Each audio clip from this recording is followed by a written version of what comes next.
She is a pianist, teacher, and composer who has performed around the world, including in the UK, Japan, Germany, Italy, Serbia, and Southeast Asia. She currently teaches at the Guildhall School of Music and Eton College, and is also honorary master piano teacher at Tom Lee Academy in Hong Kong. We are delighted to have her as part of the Willis, as the newest addition to the Willis composer family. And so join me in welcoming Melanie Spanswick. Hi, Melanie. Hello, Charmaine. Thank you for that lovely introduction. Well, good morning, good afternoon, good evening. Wherever you are in the world, thank you very much for taking the time to join me and Willis today for this special piano webinar event. I'm thrilled to be here. And you can probably tell from my accent that I come from the UK, as Charmaine said. And I live 20 miles west of London in a little town called Windsor in Berkshire. Now, you're going to know of Windsor because it's where the Queen lives in her castle. And she's actually moved here now. She lives here permanently. She's moved from Buckingham Palace.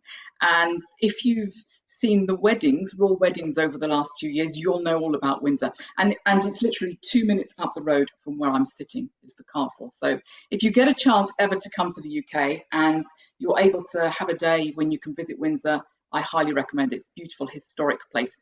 Next to Windsor, we have Eton, which is the home of Eton College, the boys' school. And this school has educated many of our prime ministers and our royalty. And as Charmaine mentioned, I'm fortunate enough to teach the piano at Eton College. And I also teach the piano at the Guildhall School of Music and Drama in London, which is one of our conservatoires. So I've had quite a lot of experience at teaching the piano, as I'm sure many of you have today, joining us here. But today we're going to be talking about beginners and early elementary players.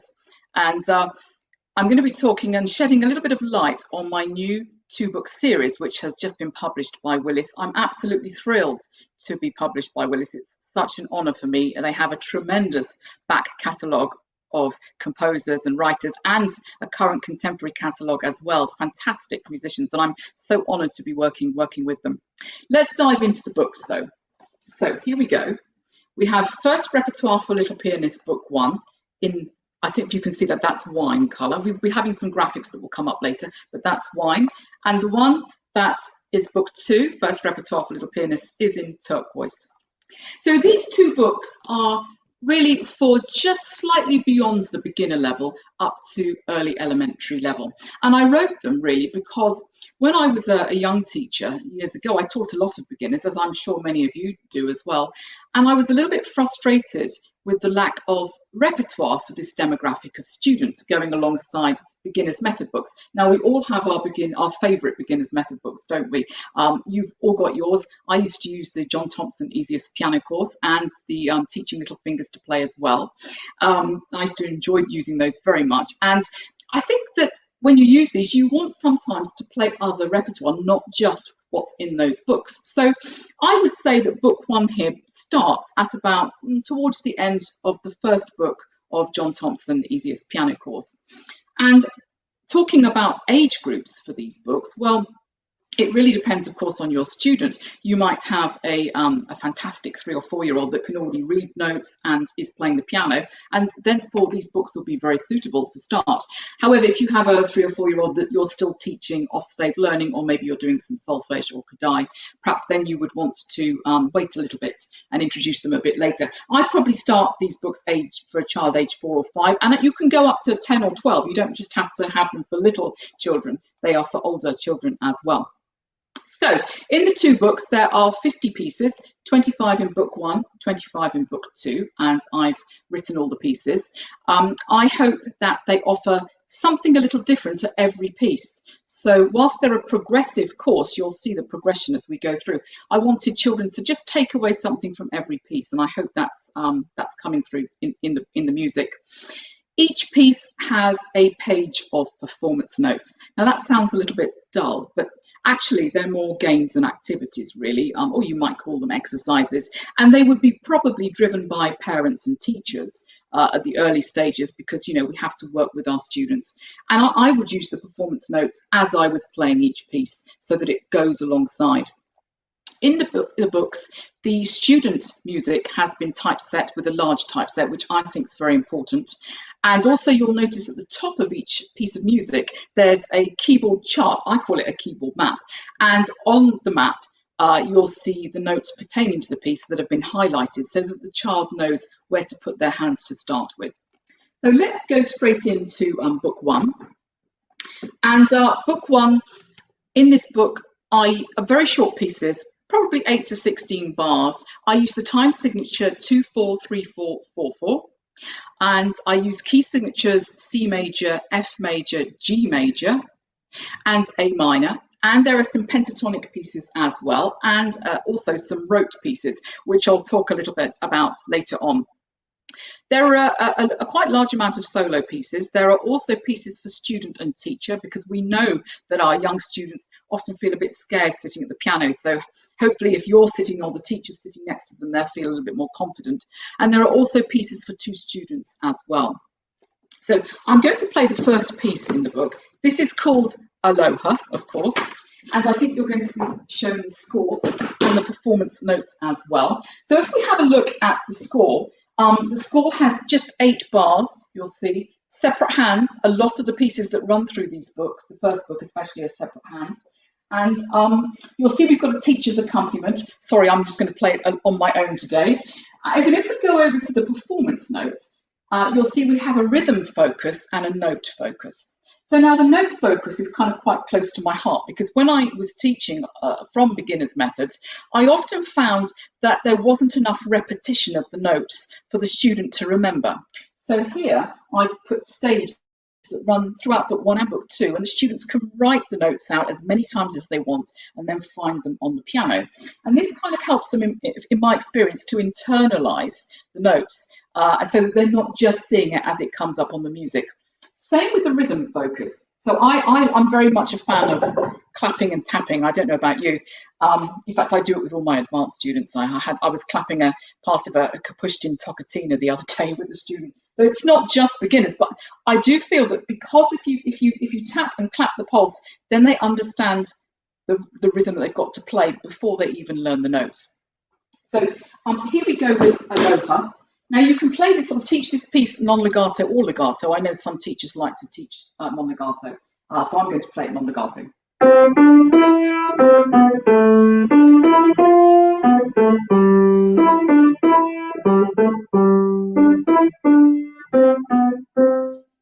Very easy, very straightforward. You'll notice the hands all stay in position, and that's one thing that I've done throughout book 1 as much as I can. Even though the child may play at different places on the piano, we very much stuck to 5 fingers, because I've got a thing that I like the student to learn how to use all 5 fingers to start with. I know many people don't agree with that, but actually I feel that it kind of sets them up for future technique.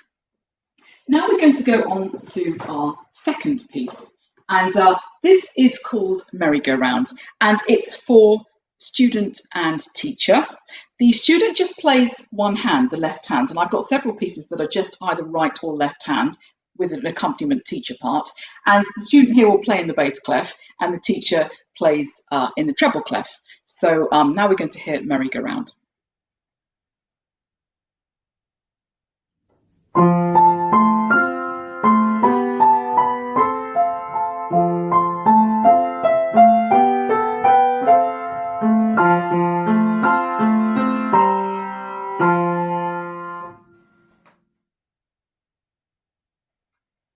So in these videos, I'm playing obviously the teacher part, and obviously I'm the solo pieces as well, but my brave adult student, Becky Flisher, is playing the student part.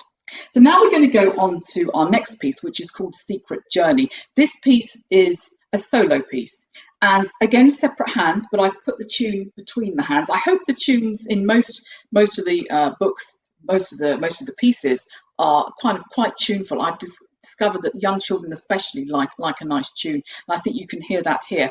And in this piece, I focused on phrasing and legato. So let's hear Secret Journey.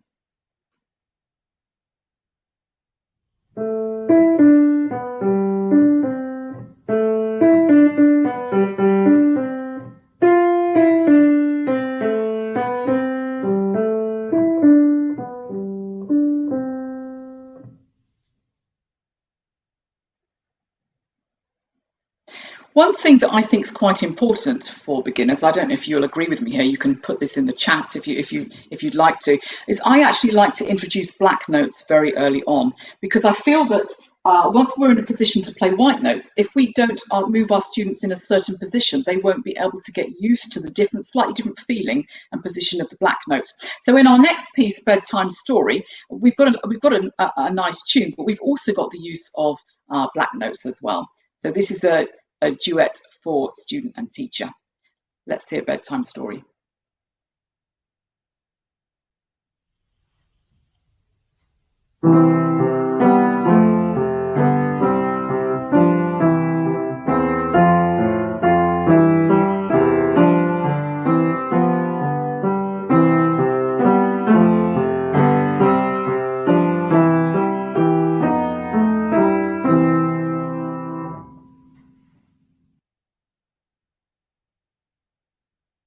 Quite a bit of examining and adjudicating in my career, as well, of course, as observing my own students. And one thing I've noticed, I don't know if you'll agree with me, is that often they start a piece in the wrong speed, or the wrong speed for them.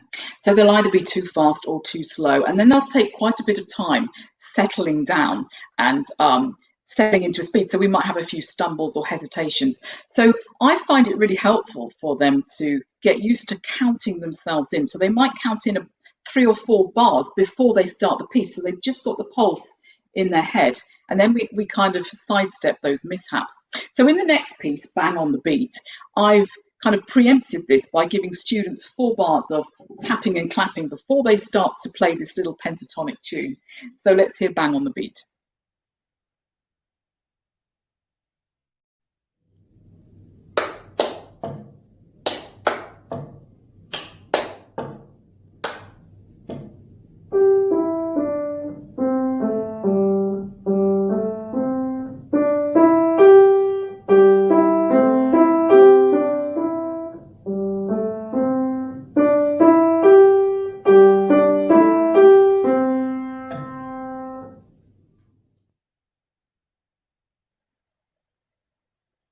Our next little piece is one of my favourites in book 1. It's called A Little Bit Sad.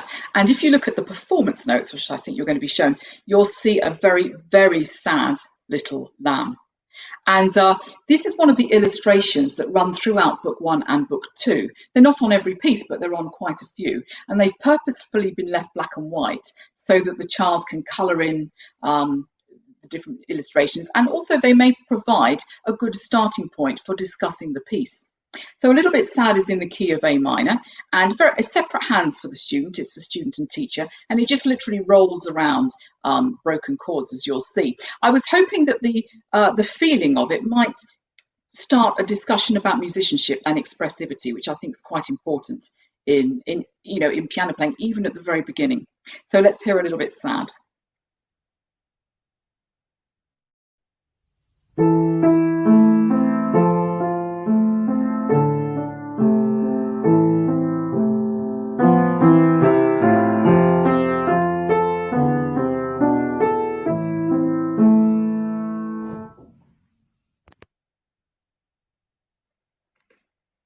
We know how much our students like to play jazzy type tunes, and so our next piece is Chili Pepper Rag. And whilst I couldn't really get the complicated ragtime rhythm in a beginner's method, what I've done here is, you can see it's in 4/4, and I've just left out the 3rd beat of the bar, which gives it that little syncopated feel. I also think that's important because it's nice to get students to be able to count rests early on rather than skip over them, as we know they can do. You'll see here there's a lot of staccato and slurs as well. So let's hear Chili Pepper Rag.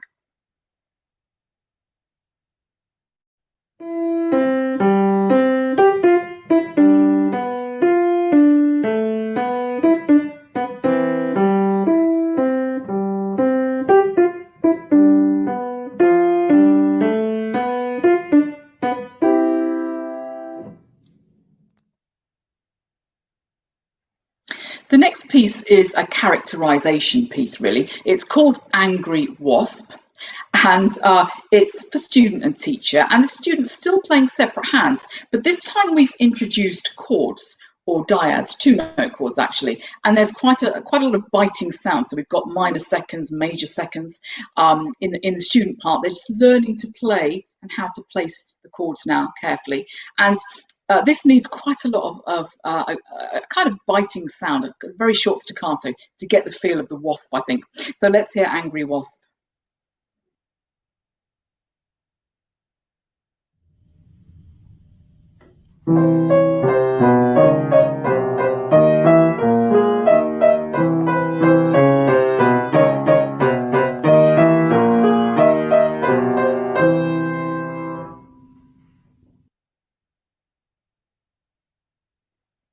The last piece we're going to look at in book one is called The Grand Palace, and it starts to put hands together, as you can see. So in order to get students to coordinate, I find it quite helpful for them to play with a deep touch, which is why I've added quite a few accents to this piece. And you'll hear is quite a nice, well, I hope it's a nice melodic line, but the left hand is also important too, I think you'll agree. So let's hear The Grand Palace.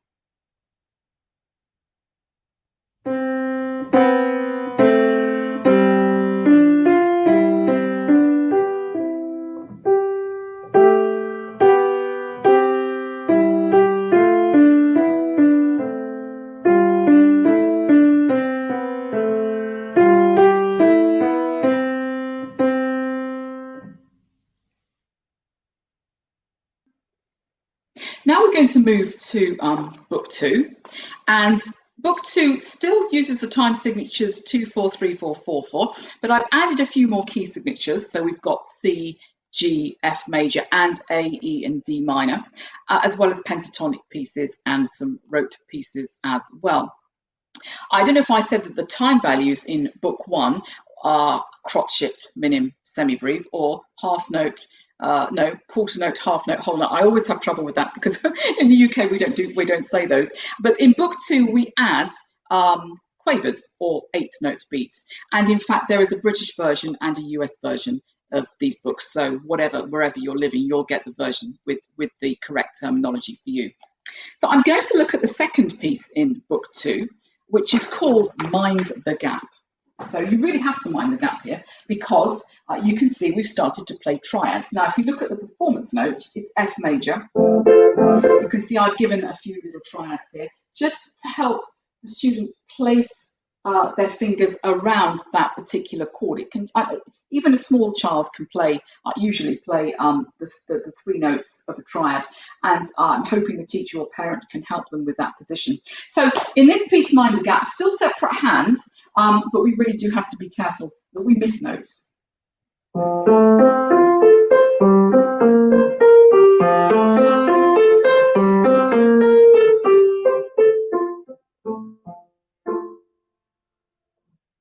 So that's a little solo piece, as you can see. And now we're going to move to another duet for student and teacher. And this one is actually my favourite, actually, in the whole series. It's called A Fright in the Night. Very scary, in the key of A minor. Quite short, as you can see. We've got a lot of dynamic ranges to get in a short period of time. And I think you'll agree with me that the teacher's part's a little bit more tricky than the student. So let's hear A Fright in the Night.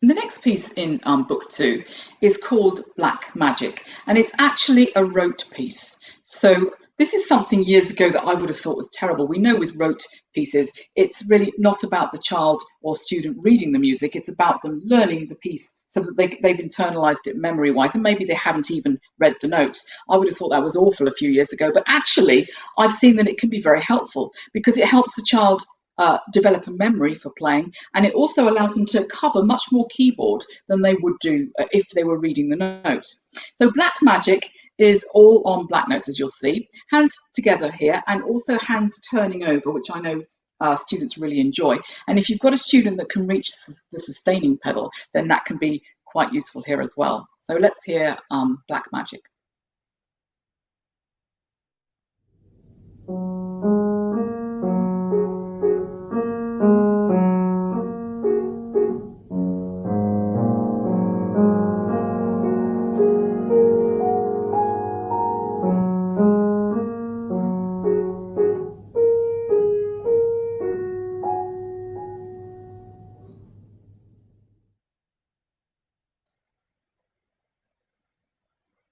The next piece that I'm going to show is another characterization piece, a snake in the garden. Now, my parents have got a ditch in their garden. That sounds awful, but it's kind of to the side and it's screened off from the house with trees and shrubs. But years ago, a gardener went in there and said, "Oh, I can see snakes down there," and it kind of terrorized him, and he never wanted to go back. So it's a kind of creepy area, and I always wanted to get that into a piece. So here we go with a snake in the garden.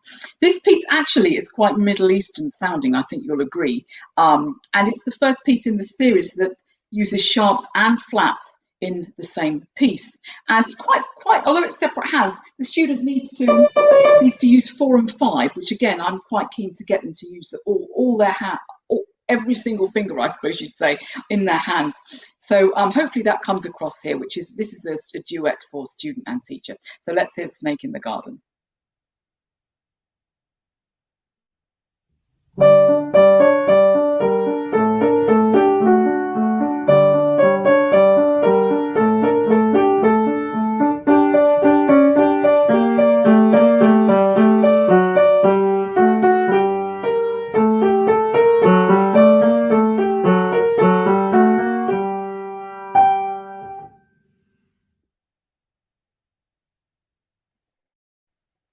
I enjoy including water sounds in my music. I love water. Maybe it's because I love Debussy, but it's really something I'm always wanting to get across. And here, this piece is called Rolling Waves. And again, it's for a duet for student and teacher. And the student, separate hands, but literally rolling around the key of G major.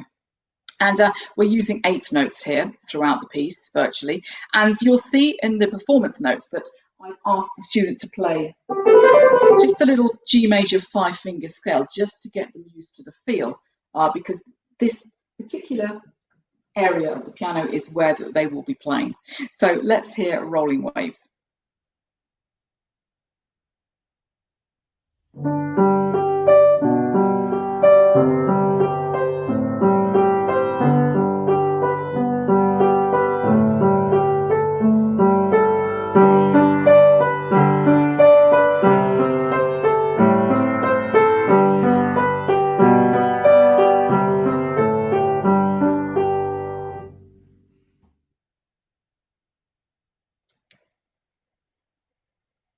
And our next piece is a duet for 2 students. So if you have a student teacher studio concert or a festival where you want a very simple duet for 2 students, I hope this kind of thing fits the bill.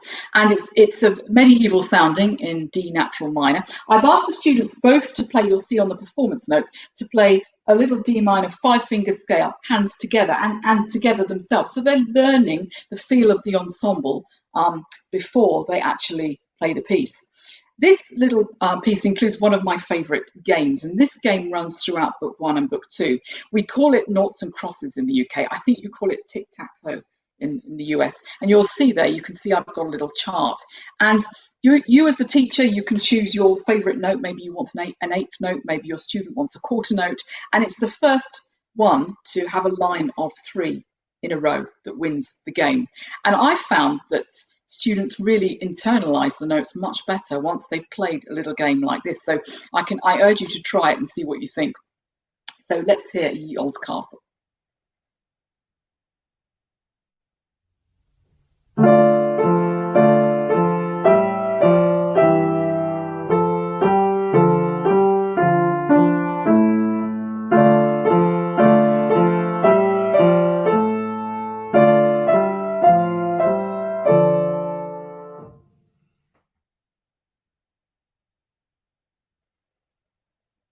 Our final piece today is including a glissando, and this is something that I've noticed students love doing. They love playing glissandos, and I've included one in a piece in book 1, in a piece called Angel's Delight for the right hand. And here we have one for the left hand, Squirrels on the Fence. And this is quite a lively little piece. It's easier than it actually sounds, I think, but we're using a lot of 8th notes, we're using a lot of staccato and accents as well, but generally the 5 fingers usually stay in position. And of course, the squirrel falls off the fence at the end. So now let's hear Squirrels on the Fence.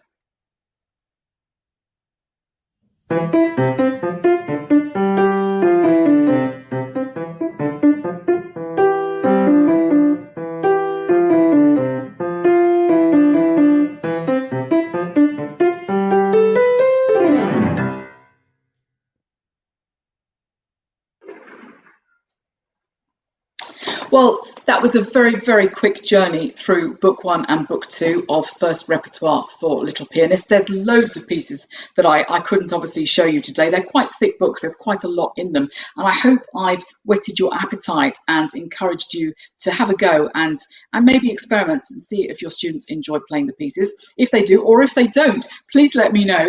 You can let me know on my blog, which is www.melaniespanswick.com. Thank you so much for joining us today.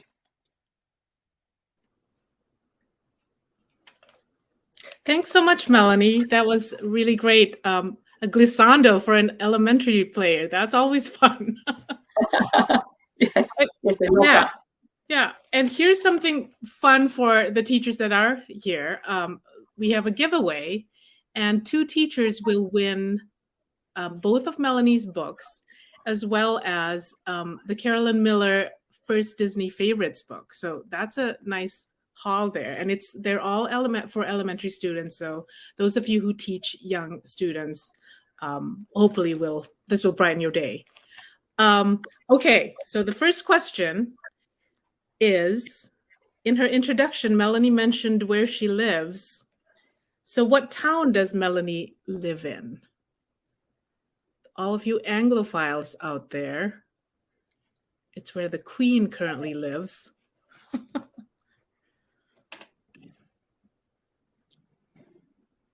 Ooh, I think Christine Bowman. Windsor. Yes. How far is it from London, Melanie?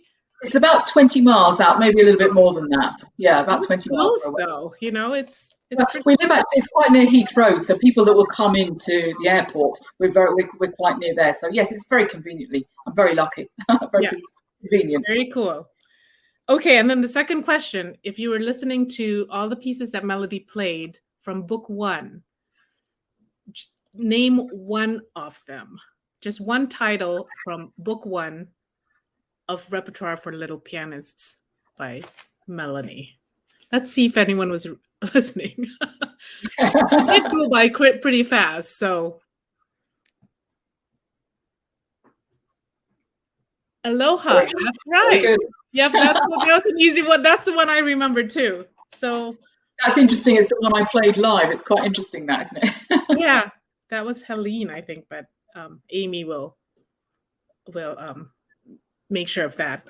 Okay, and so are there any questions? I do see something here. Oh no, that was an answer. I do have a question, since there aren't any right now. What would you say? I mean, you've taught in the US and the UK. What would you say is the biggest difference with the students? Because I know, I grew up with the exam system as well. Oh, okay. So how would you to keep them interested? Well, yes, you said it really. I think the main difference between the USA and the UK is the examination system, which I think some US teachers use now, the ABRSM and Trinity, but it's not so prevalent. So I reckon that the US teachers are probably much freer to have more repertoire of their own choice. I don't know. I think you have guilds, don't you, and festivals and things. Right. So you would have recommended repertoire in that. But I guess it's a much more flexible system that the teacher can implement themselves, whereas we tend to be quite driven by exams. Although a lot of my students, obviously I teach young, very talented students at the Guildhall, and a lot of them don't particularly want to do exams. But that's interesting. They want to do competitions. So maybe that's similar. But I think the examination system makes it probably a bit different. It's almost like the two extremes, It's like Wild Wild West, and then it's really rigid, but there's a middle ground, and that's what we're trying to cater to everyone with supplementaries and tons of methods that we offer. But thank you, everyone. This is our first 30-minute webinar, as I mentioned, and we would love to have some feedback from you. The special offer does end on April 21. And for those of you that did not see the beginning of this, a recording will be made available to all of you who registered. So thank you again, Melanie, for such an informative webinar, and we hope to hear more from you soon. Thank you very much to everyone for listening, and I hope to come back. I've enjoyed it very much. Thank you. Us too. Thank you.